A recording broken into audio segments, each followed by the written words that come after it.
Que estamos ya en esta recta final de cara a las elecciones, por eso nuestra mesa ancha estos días se va a dedicar únicamente a temas electorales.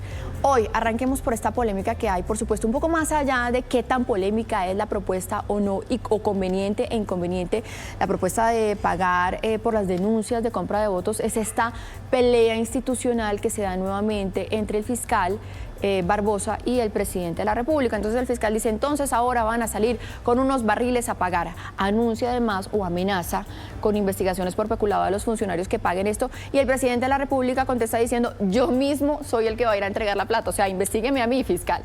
Jorge Iván. Bueno, de alguna manera lo advertimos cuando conversamos sobre la medida. Puede ser una buena idea, pero difícil implementación, porque el pago tiene que estar justificado y más que un peculado sería un caso de detrimento patrimonial en el que intervendría la Contraloría. En la Constitución hay un principio que es el de colaboración armónica entre los poderes.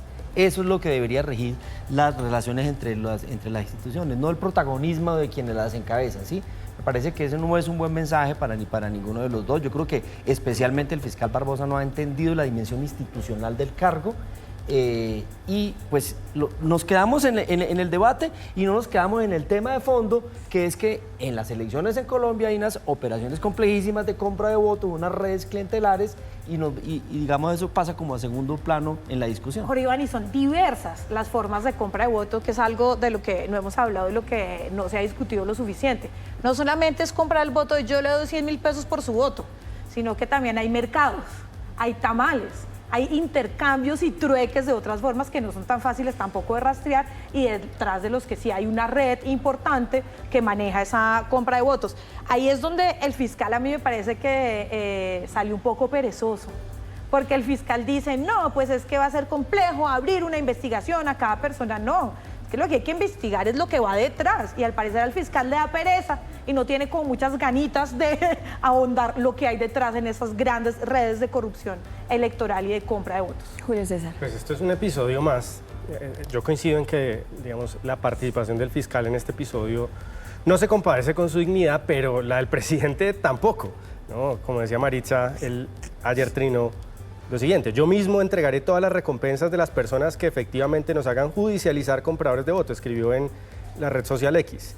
La pregunta es, ¿alguien se imagina que el presidente va a entregar recompensas de 5 millones de pesos a alguien que vaya a denunciar compra de votos, por ejemplo, de la lista del pacto histórico en un consejo o de algún partido del gobierno? Difícil, ¿no? Esto, un episodio más en esta seguidilla de intervenciones más bien abiertas que todos entendemos como intervenciones, como el tema del metro, como el tema de la Oficina de Transparencia del Gobierno, alertando sobre partidos específicamente de oposición. Claramente esto parece ser otro instrumento más para meter la mano en contra de los partidos de oposición y dejando de lado, digamos, denuncias que pueda haber contra los de gobierno. Julio César, y buscándole, digamos, un poco el esguince a lo que acaba de decir el presidente, a lo que trinó el presidente, o quizá, como dicen por ahí, hilando más delgado, él dice a quienes efectivamente nos permitan la judicialización de los compradores de votos. Y yo quiero poner aquí sobre la mesa que todavía estamos hablando de Aida Merlano, y este es un caso de compra de votos de hace 7 años. Claro, porque es una operación delictiva muy compleja, como lo explicaba la directora de la MOVE, digamos, de largo plazo. No es solamente en la entrega del dinero, porque la persona tiene que demostrar que evidentemente ese dinero corresponde con la compra del voto, pero después la judicialización es muy compleja, ¿sí?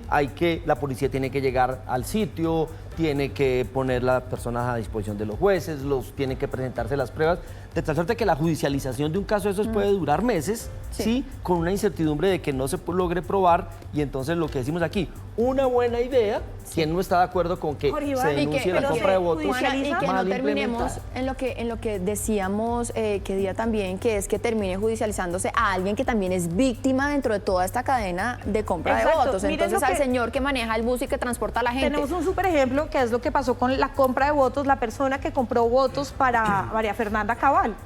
Cogieron a la persona se judicializó todo, pero ¿qué había detrás? Había una red, seguramente, él hace parte de un entramado mucho más grande que no se investigó y que quedó así, ya quedó resuelto. Y resulta que seguramente otra persona de esa red comprará votos otra vez, porque es un negocio que tienen súper estructurado. Entonces, se judicializa una persona, no pasa nada de fondo. Julio César. Pues comencemos por investigar también los casos de, digamos, oscuros en el tema electoral que ha habido también en el pacto histórico, ¿no? Precisamente el gobierno está metido en un tema de financiación irregular en la costa Caribe, yo creo que ese contexto también hay que tenerlo sobre la mesa. Bueno, y ahora, muy rápidamente, porque se nos acabó el tiempo en este bloque, también un tema que advertimos desde la semana pasada aquí en Noticias RCN, y es todo el rollo que hay alrededor de los tarjetones, los candidatos revocados y también este desorden institucional. Es que no puede ser que todavía hoy las autoridades electorales estén esperando que si es que sale una tutela o no para ver si se revive o no un candidato, pero que en todo caso la gente ni siquiera sepa quiénes son los candidatos en ese tarjetón, que es un documento legal que le van a entregar el próximo domingo. ¿Qué puede pasar en este caso de los candidatos revocados que aparecerán en el tarjetón? Claro, algo de pedagogía, es decir, lo que hacen los jurados a las 5 de la tarde cuando cierran las elecciones es lo que se llama un preconteo. Esa no es, digamos, la decisión oficial del Estado sobre quién fue elegido. Pero lo delicado es que ese preconteo se transmite a la registraduría lo saca en comunicado, es lo que los medios de comunicación van a informar, entonces se va generando una opinión de que tal candidato que no debería estar en el tarjetón va ganando la elección. Luego viene el Consejo Nacional Electoral y las comisiones escrutadoras que escrutan y ese es el voto definitivo. Allí es donde se va a declarar la nulidad de los votos de los candidatos inhabilitados. Juan, pero en ese margen va a haber incertidumbre. Lo que no hay es eso, pedagogía. Eso es impresionante. Yo estoy impresionada que no ha habido nada de pedagogía electoral.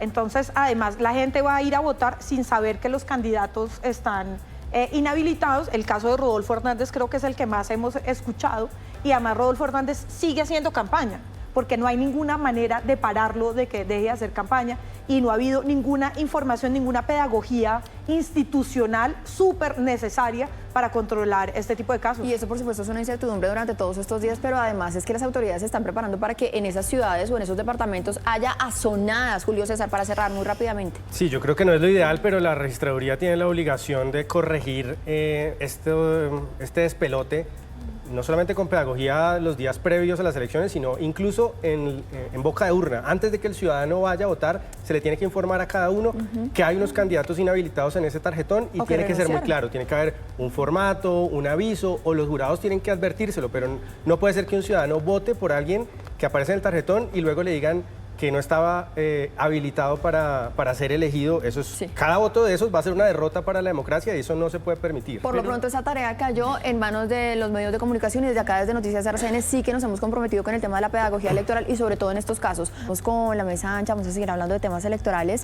Aquí en Noticias RCN hemos presentado ya desde hace 2 semanas nuestro tracking electoral. Hay que decir que desde la semana pasada este tracking electoral ha pronosticado, por supuesto, hay que repetir, las encuestas son una fotografía del día, pero el tracking ha pronosticado que Carlos Fernando Galán podría ganar en primera vuelta. Esto nos lleva a varias cosas, que podría ser, digamos, forzado por el tema de que hay una segunda vuelta, el candidato en los últimos años que gana con un mayor porcentaje, pero ¿será que sí habrá segunda vuelta en Bogotá? ¿Sí ganará Galán en primera vuelta? Señores, Juana. Va a estar bueno el lunes de mesa ancha en todo caso, cuando tengamos todos estos resultados y sepamos si el tracking tuvo razón y fue así de preciso, pero pues la predicción es esa, ¿no? Que Carlos Fernando Galán gana en primera vuelta. Ahora la pregunta va a ser ¿con cuántos votos? ¿No? Que creo que eso va a ser algo bien importante en Bogotá. ¿Con cuántos votos de qué sectores? Si aumentó la participación electoral, si no aumentó con la primera vuelta y con el hecho de que haya una segunda vuelta, como dice Mari, si esto incentiva a mayor participación o no, o si la gente se relaja y dice, no, va a haber segunda vuelta, yo me decido después y no voto. Entonces eso va a ser un tema de análisis interesante. ¿El tema de la primera vuelta es bueno o malo? Porque es que también uno ve que la gente dice, ay, voto útil. Pues a ver, la segunda vuelta se estableció justamente para resolver ese problema de legitimidad. Los candidatos eran elegidos, por ejemplo, con 23, 25, y eso le planteaba problemas de gobernabilidad, incluso con el Consejo. Entonces, la idea es que salga con mayor legitimidad. Ahora, las encuestas, los sondeos, en realidad no son predictivas, como le hemos dicho, pero hay 2 cosas que en general las encuestas, los sondeos no recogen, que es el voto de maquinaria y el voto que llamaríamos de base. Ahí puede haber sorpresas, ¿sí? Que vamos a saber finalmente con quién están las maquinarias, ¿sí? Y si el voto de base, que es muy fuerte en el pacto histórico, en el sur de la ciudad, que ese generalmente no recogen las encuestas, nos puede dar una sorpresa, sobre todo, por ejemplo, de achicar la distancia, porque no olvide que no solo tiene que ser 40, sino una distancia de 10 sobre el segundo. Entonces vamos a ver qué pasa. Yo creo que aquí lo de fondo, yo creo que la discusión que vamos a tener seguramente la próxima semana es cómo le fue al gobierno de Gustavo Petro en estas elecciones, porque estas elecciones regionales van a ser leídas en clave nacional,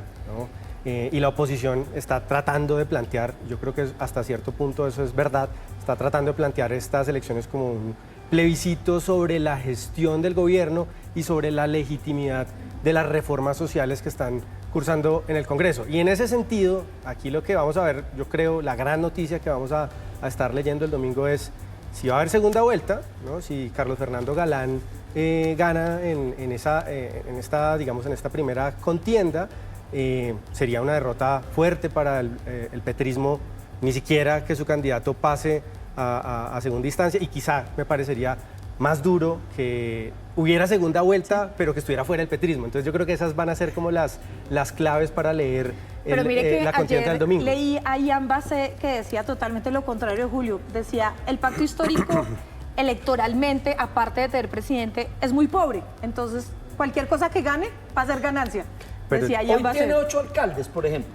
Pero yo sí creo Hoy, que en la época de históricamente el efervescencia, gran bastión electoral de la izquierda colombiana pues ha sido Bogotá, ¿no? Pues ya, Eh, Peñalosa no era de izquierda. Sí.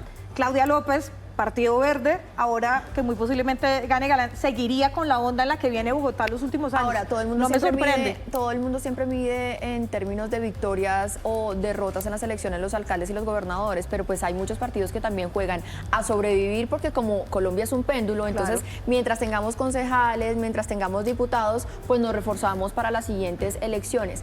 Y ya, para cerrar este tema, se polarizó tanto la campaña que incluso tenemos a la alcaldesa diciendo que es que lo que vamos a ir a elegir el próximo domingo no es un alcalde, sino si continúa o no el metro. Entonces este tema de la polarización, y hay que decirlo, uno creería que esto sí es participación en política, tanto de la alcaldesa Claudia López que dicen, oiga, aquí lo que estamos decidiendo es el metro de Bogotá porque ya se sabe en contra de qué candidato está hablando, y del presidente de la República que dice exactamente lo mismo, que es a favor de qué candidato está hablando. Rápidamente un comentario de 20 segundos de cada uno de ustedes.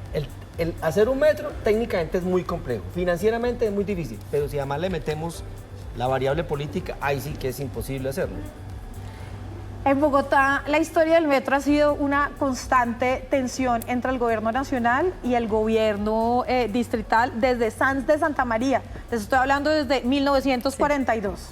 Y Julio César. Pues una contienda entre Claudia López, que claramente ya está en campaña presidencial para el 2026, y Gustavo Petro, que aspira a la continuidad de su proyecto político, y esas dos ideas, dos proyectos están en confrontación, y en la mitad quedan los ciudadanos con un metro que deberíamos tener hace mucho tiempo. Es cierto, el domingo lo que se va a medir también es un pulso entre el gobierno distrital y el gobierno nacional.